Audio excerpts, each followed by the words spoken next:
Posterior a isso, é necessário então discorrer sobre a necessidade de recuperar essa área, utilizando um PRAD, e contemplar os métodos utilizados para sua elaboração e os órgãos governamentais e empresas privadas que estão envolvidas nisso daí, né, neste processo. Então, justificar por que eu estou pensando em recuperar essa área que está degradada e por que eu vou fazer um plano de recuperação de áreas degradadas. Por que eu vou fazer isso ao longo do tempo?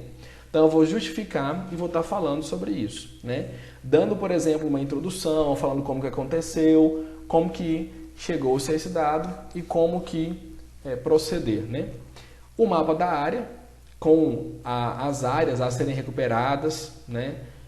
Isso daí existe uma escala e cada lugar vai pedir uma escala. Então nós temos aqui, por exemplo, ó, esse número 1. Esse número 1 era uma área que vocês podem perceber que foi inteiramente degradada, um morro, que possivelmente ele acabou assim, perdendo toda a sua característica natural. E o que a gente tenta fazer? Recuperar, como o nome já diz, para tentar fazer com que ele venha a estar aqui na sua condição parecida com a sua condição natural. Então, o que a gente faz? Número 1, estabelece um plano, verifica aqui as características, tudo que levou, faz um processo detalhado, né, de tudo que nós podemos fazer, começa a realizar, né, e terceiro termina com o processo de reflorestamento. Olha só para a gente ver, essa área ela está recuperada.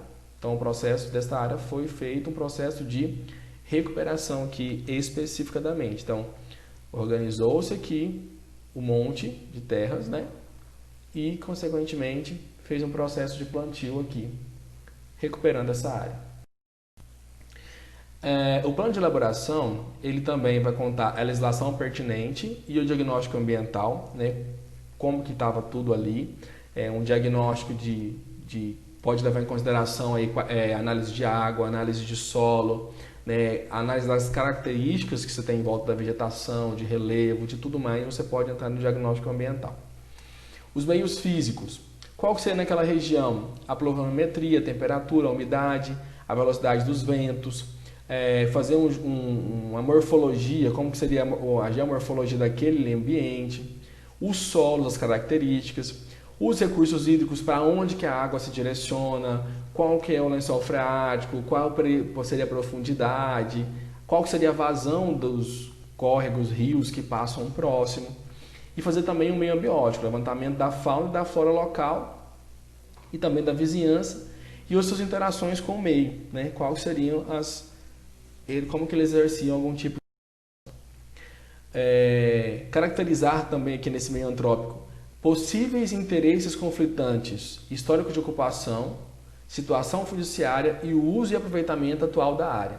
Então, por exemplo, eu quero recuperar essa área, mas essa área de uso comum e as pessoas que estão ali estão fazendo processo de exploração de algum tipo de atividade. Então, tem que verificar como que pode ser feito isso. Levantar nesse PRAD, né, quais são os principais impactos gerados pela atividade que está sendo desempenhada e pelo esse processo de execução do plano de recuperação. Quais são os impactos que ele vai gerar? Né? O que vai aquela comunidade vai gerar, ganhar, aquela área vai ganhar. E a destinação futura da área. Com base na legislação, características físicas da área, necessidades locais e demais fatores relevantes, você vai destinar a área. Essa área vai ficar para a área de preservação permanente. Não, essa área vai ser aproveitada para pasto. Não, essa área vai... Então, recuperou-se. O que vai ser dado de destino agora para essa área? E o plano de recuperação de áreas degradadas também tem que conter medidas mitigadoras dos impactos. Olha para a gente verificar essa área aqui, né? Olha como que ela está hoje, né? Com o processo de recuperação. Então, quais são as medidas que eu vou realizar para reduzir, então, os impactos que foram ocasionados nessa área? Quais são os métodos que vão ser utilizados? Quais as técnicas de conservação do solo que vão ser utilizadas nesta área, que podem ser utilizadas? Qual que é a técnica de preparo do substrato para cobertura vegetal? Tudo tem que conter. Os recursos hídricos, a seleção de espécies que podem se adaptar ao local, principalmente pensando em tornar o mais próximo possível do original, colocar-se aí em questão um processo de vegetação nativa daquela região, né, para que a gente possa ter o mais próximo possível aí do que era a vegetação original.